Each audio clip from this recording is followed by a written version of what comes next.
ليه بقى انذار؟ لان الكرة عدت زي ما قلت لحضراتكم وهو لعب على جسم اللاعب. ما دام الكرة عدت وهو لعب على جسم اللاعب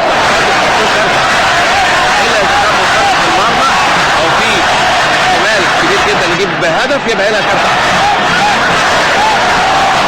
حمزة الجمل قدامه حيطة من 3 ادي ورضا ابراهيم وحمزة الجمل وشاط شوطة حلوة.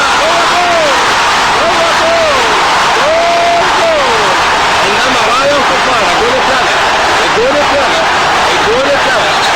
هنا اسامه خليل مش عارف ان الجول اتلغى يظهر. مش عارف ان الجول اتلغى كابتن اسامه خليل والجمهور.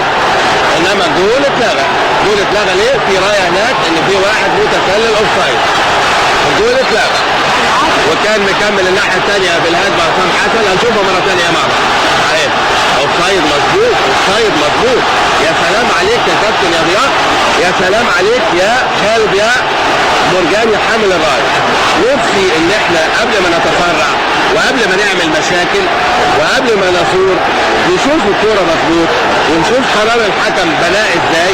وشفنا مع الزميل محمد نصر الدين ويا ريت توريها لنا مره ثانيه وثبت لنا الصوره. شوفوا ساعه لما لمس الكوره برجله بص شوف مين اللي واقف ورا اهو اوف سايد ما فيهاش كلام. اوف سايد. طب الراجل ده تقول لي مثلا ده ما هو ما جابش جول. هو ما جابش جول ولكن عين شوبير عليه لانه في حلق الجول.